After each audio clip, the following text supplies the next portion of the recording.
Hey guys, Keith Pressey here. One of the challenges of sharing resources is the reluctance of students to take the time to click hyperlinks and view videos and other resources. Sometimes it takes a little nudge, a little poke in the ribs, virtually speaking, to get students to take a few more minutes to go to the external content we share with them in our classrooms. First off, here's a reminder of why we share suitable, relevant information outside of what's already in our courses. External media or articles help to broaden students' understanding of course topics. It allows for alternate views or perspectives. It keeps our content up to date. It also helps to see how concepts are applied in real-world situations. Overall, I think we can agree that they enhance students' educational experiences. So that's the why, but how we share resources is just as important. How can we get information in front of students? How can we get them to click the links that we post? One thing we can do is to make it easier, more convenient for our students to get to where we want them to go. That's what this presentation is all about. Tip number 6, use the links feature in the toolbar. A lot of us simply copy URLs and paste the links directly into our discussion posts or when we write an announcement. But consider using this tool instead. For one, it's easier when we need to troubleshoot. More on that in a moment. Second, you'll know with confidence that you've created the link before posting. Finally, when using this tool, you can use other verbiage to encourage students to click the link.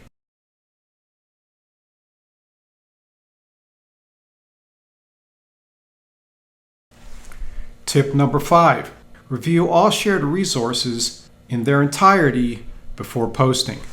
I'll agree that this is something that takes discipline. Believe me, I know. You read the first couple of sentences on a web page or an article, or watch the first 30 seconds of a video and say, boom, looks good, my students should see this. And we go ahead and post it. But keep in mind that if there's anything on that page that's misleading or offensive or just flat out wrong, that falls on us because we shared the resources. It's like we put our stamp of approval on it. So best to read each resource thoroughly before sharing it. Tip number 4, make your links more conspicuous.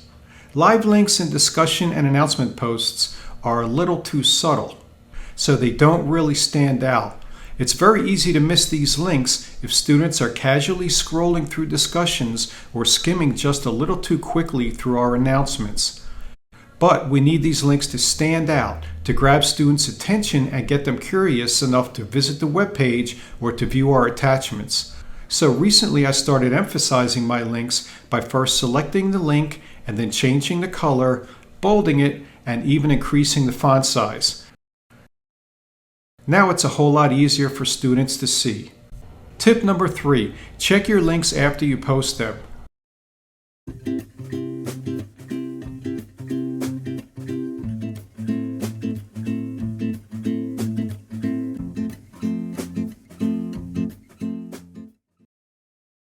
Okay, so we really don't know how many students actually click our resources and read them. That information is pretty shadowy. But when a student actually does click the link and want to get to the article we shared, which probably doesn't happen often enough, then shame on us if that link doesn't work. Tip number 2, share your own takeaways from the resource.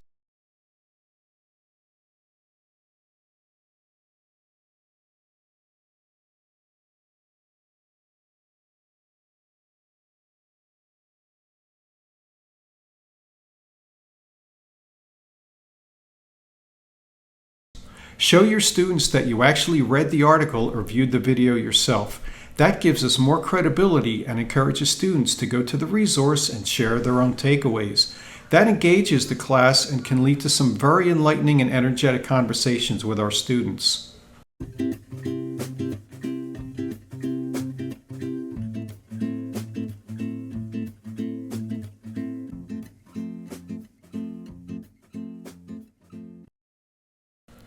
Here you can see that I grabbed a screenshot from an article I found that I wanted to share with my students, so I inserted it into an announcement.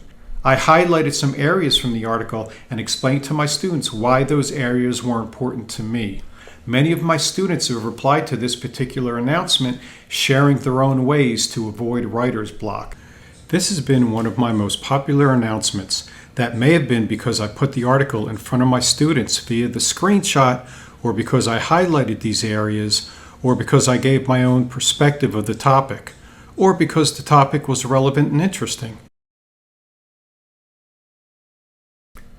And now the top tip: include the phrase, "Please leave comments below," every time you share a link. I started doing this a while back, and the amount of posts it generated is pretty phenomenal. This is a call to action, so to speak. We're asking students to take a few minutes to tell the rest of us how the content they just read was meaningful to them. What they got out of it. Did they find the information helpful? Was it relevant? How can they apply it to their own situations? Consider YouTube. Viewers leave comments on YouTube pages after they watch the videos and want to share their thoughts and express their gratitude, or often their own experiences with the content. These viewers share a similar interest and often reply to each other to validate their thoughts, challenge them, or just to give them a thumbs up. That's what we call a community, and that is exactly what we're striving for here. Simply put, we want students to participate in the classroom as a community. We want students to share their thoughts and perspectives within the community that we're helping to build, with each other and with us as their instructors.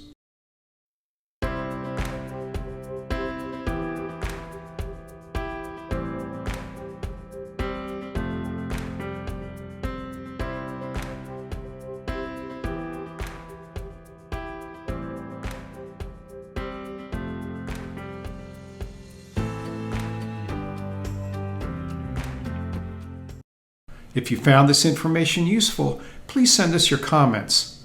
Tell us what you think. As always, thanks for watching.